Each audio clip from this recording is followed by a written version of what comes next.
Rahman Rahim, dear students, welcome again. एक दफ़ा फिर आपको खुश आमदीद new era online law and business academy में।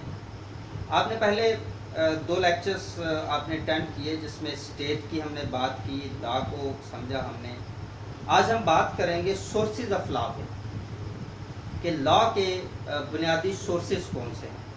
हम दो तरह के सोर्सेज को हम देखेंगे, एक तो इस्लामिक सोर्सेज ऑफ लॉ और थोड़ा सा हम सिर्फ ओवरव्यू लेंगे, और इंग्लिश सोर्सेज ऑफ लॉ। इनको हम सिर्फ आज देखेंगे कि ये सोर्सेज ऑफ लॉ होते क्या हैं, कौन से हैं। जनरली पहले मैं आपके सामने रखूँगा कि जो प्रोफेसर हॉलैंड हैं उन्होंने sources of law 6 sources of law पे बात की है। वो देखते हैं कि कौन से हैं, फिर मैं साथ साथ आपको अपनी कमेंट्स दूंगा। कस्टम और यूसेज, कस्टम और यूसेज की बात की है प्रोफेसर हॉलैंड ने कि it's a source of law. कहा जाता है कि इट्स अ वेरी स्ट्रॉन्ग और यू मे से स्ट्रॉन्गेस्ट, सबसे मजबूत तरीन जो source of law English law में कंसिडर किया जाता है वो कस्टम है। और इस तरह से जो बनने वाला लॉ होता है उसको कस्टमरी लॉ कहते हैं। और मजबूत तरीन और ज़्यादा credible source of law customary source of law वो कस्टमरी लॉ वो होता है जिसमें जो कस्टम है, जो रवायत है, रस्म है, रवाज है, उसका ओरिजिन ना पता चल सके कि ये कहाँ से शुरू हुआ था। मतलब वो इतना ज़हनों में पुख्ता हो जाए कि ओरिजिन का पता हो या ना हो, लेकिन लोग उसको इतना कमिटेडली फॉलो करें तो उनकी ज़िंदगी का हिस्सा बन जाए। इतना वो मजबूत, वो कस्टम इतनी मजबूत हो जाए कि वो उससे डेविएट करने का कोई सोच ना सके, उससे इनहराफ करने का कोई सोच ना सके, उसके बरअक्स चलने का कोई सोच ना सके। इसकी मिसाल इस तरह से है कि जैसे एक शख्स को फसल है, उस फसल में से गुजरता है, उसके बीच में से शॉर्टकट रास्ता अपनाता है, उसको देखा देखी कोई दूसरा गुजरता है, फिर तीसरा, चौथा, मुसलसल लोग गुजरना शुरू हो जाते हैं। और गुजरते गुजरते मुसलसल गुजरने की वजह से वहाँ से एक छोटा सा रास्ता बन जाता है। देहातों में आपको इस बात का मुशाहिदा हुआ होगा। अब लोग आदतन उसमें से गुजरते जाते हैं, गुजरते जाते हैं, गुजरते जाते हैं कि एक बाकायदा तौर पे ऐसे लगता है कि जैसे किसी ने यहाँ पे बाकायदा तौर पर एक रास्ता बनाया था। हालांकि वो बाकायदा तौर पर नहीं बनाया होता। एक बंदे की वो कह लें कि नाअहली होती है, नलायकी होती है, या उसका वो ताकतवर होता है, क्योंकि आम गरीब आदमी तो जल्दी किसी कह लें कि रवाज से हट के नए रवाज की तो ज़रूरत ही नहीं ना कर सकता। तो खैर वो उसकी वजह से लोग देखा देखी लोगों ने काम शुरू कर दिया होता है, और फिर एक वक्त आता है कि वहाँ पे बाकायदा रास्ता बन जाता है। अब अगर वहाँ पे किसी से पूछें कि सबसे पहले कौन गुजरा था, तो किसी को याद नहीं होगा, या कोई जानता नहीं होगा तो कौन गुजरा था। तो वो कस्टम बन चुकी है। तो कस्टम इस तरह से परवान चढ़ती है, और फिर एक वक्त आता है कि वो कानून की शक्ल इख्तियार कर जाती है।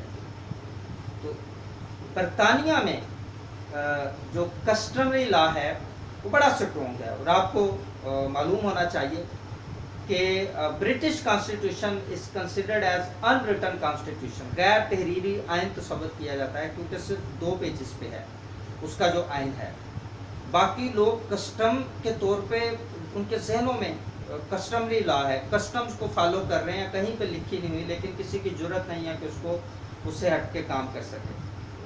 जैसा कि किसी की जरूरत नहीं है कि वो क्वीन के ख़िलाफ़ जा सके, और क्वीन ने दस्तखत करने होते हैं सिर्फ, लेकिन उनकी ताजपोशी, उनकी रिस्पेक्ट देना अपनी मलका को, ये उनकी रवायत है, उनकी रस्म है, लेकिन वो कमिटेडली ऐसे करते हैं जैसे ये कॉन्स्टिट्यूशन का हिस्सा है।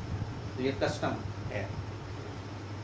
दूसरा जो हॉलैंड ने कहा कि सोर्स ऑफ लॉ है रिलीजियन, मज़हब। मज़हब कोई भी ऐसे हो सकता है, लेकिन हम अगर इस्लामिक पॉइंट ऑफ व्यू से लें तो इस्लामिक जो है मजहबी जो सोर्सेज ऑफ लॉ हैं उनमें सबसे पहले डेफिनेटली कुरान है. कुरान पाक is a source of law, the most valid, authentic, credible, respectful source of law is Quran in Islamic source of law. उसके बाद इसी तरह कुरान के बाद सुन्नत, हदीस, फिर क़यास, इजमा, उसमें आगे इज्तिहाद, इस्तिहसान, इस्तिदलाल, ये सारे सोर्सेज ऑफ लॉ हैं, इस्लामिक सोर्सेज ऑफ लॉ. तीसरे नंबर पे जुडिशल डिसीजंस और एडजुडिकेशंस. जुडिशल डिसीजंस जिनको आप प्रेसिडेंट्स कहते हैं, जज मेड लॉ. जजेस का वैसे बुनियादी तौर पर आपने गुज़िश्ता लेक्चर में पढ़ा है कि जजेस का बुनियादी तौर पर काम इंटरप्रिटेशन ऑफ लॉ होता है, लेकिन उसी इंटरप्रिटेशन में से नए कवानीन जन्म लेते हैं, उनको हम प्रेसिडेंट्स कहते हैं, और इसको हम जज मेड लॉ भी कह सकते हैं, या इसको हम जुडिशियल डिसीजंस या एडजुडिकेशंस कह सकते हैं. लेकिन इंग्लिश ज्यूरिस्प्रूडेंस में इसको प्रेसिडेंट के नाम से ज़्यादा याद किया जाता है.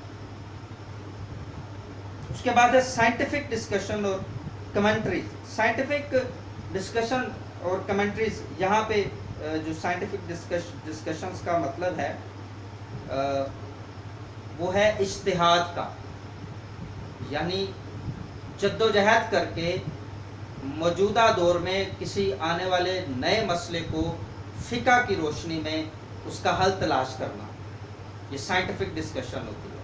इस्लामिक पॉइंट ऑफ व्यू से हम इसको इज्तिहाद के मायने में लेंगे कि कोशिश करके.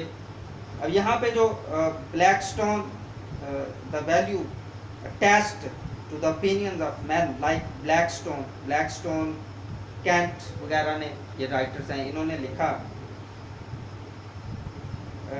जो अगर इंग्लिश हम ज्यूरिस्प्रूडेंस में मतलब इंग्लिश फ़िक़्ह में जाएं तो ब्लैकस्टोन और कैंट और स्टोरे वगैरह या सॉलमन वगैरह ये फ़क़ीह लोग हैं. इनकी जो साइंटिफिक रिसर्च होगी, साइंटिफिक से मुराद के लॉजिकल मंतकी जो रिसर्च होगी वो साइंटिफिक डिस्कशन कहलाएगी. जबकि इस्लाम में इमाम अबू हनीफ़ा, इमाम मालिक, इमाम हम्बल, अहमद बिन हम्बल और इस तरह के जो इमाम गुज़रे हैं, उनकी जो रिसर्च होगी वो भी साइंटिफिक डिस्कशन कहलाएगी.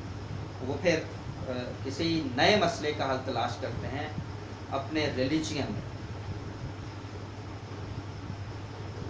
उसके बाद इक्विटी को भी सोर्स ऑफ लॉ के तौर पर हॉलैंड ने रखा है. इक्विटी है क्या? The term equity means equality, fairness, justice, power to make judgement through common sense. Common sense के ज़रिए, जिसको हम बात कर कहते हैं कि किसी जज को अपना जुडिशल माइंड अप्लाई करके तो इक्वलिटी को मद्देनज़र रखना चाहिए, जस्टिस को अप्लाई करना चाहिए, तो इसको इक्विटी कहते हैं. उसके बाद है legislation. Legislation actually the primary function of law making, the most important function of law making in modern era. Democratic system में जो असम्बलीज होती हैं, पार्लियामेंट्स होती हैं, उनका काम ही to legislate, to make laws, कवानीन बनाना होता है, उसी को हम लेजिस्लेशन कहते हैं. उनके इसको हम इनेक्टेड लॉज भी कहते हैं, और इनके ये इसके जो लेजिस्लेशन के ज़रिए बनाए हुए कवानीन होते हैं वो एक्ट्स कहलाते हैं. तो ये लेजिस्लेशन होती है, मतलब लॉ मेकिंग प्रोसेस बाकायदा तौर पर जो पार्लियामेंट की तरफ से होता है.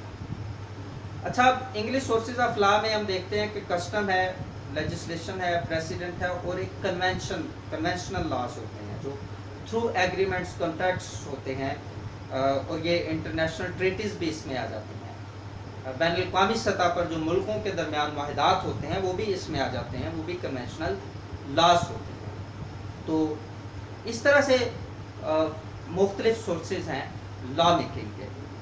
इस्लामिक सोर्सेज में हमने देखा कि कुरान, सुन्ना, इज्मा, इज्तिहाद, क़यास, इस्तिहसान, इस्तिदलाल, یہ سب اسلامک سورسز آف لا ہیں. اور انگلش جورسپروڈنس میں یا انگلش سورسز آف لا میں ہم نے دیکھا کہ کسٹم ہے، لیجسلیشن ہے، پریسیڈنٹ ہے اور کنونشن ہے. امید ہے آپ کو یہ ویڈیو یقیناً اس میں آپ نے بہت سا لرن کیا. انشاءاللہ اسی طرح لا کے ٹاپکس پہ آپ کے ساتھ مزید شیئر کرتے رہیں گے. آپ لیکچرز ٹائم کرتے رہیں گے، بالخصوص لا کے اور بزنس سے ریلیونٹ. بزنس لا پہ بھی میں نے کوئی ویڈیو نہیں آپ سے شیئر کی، لیکن وہ بھی کریں گے. بالخصوص بزنس کے اور لا کے جو اسٹوڈنٹس ہیں وہ اس کو ضرور شیئر کریں، اس کو ضرور سبسکرائب کریں چینل کو، تاکہ وہ اچھی ویڈیوز دیکھ سکیں.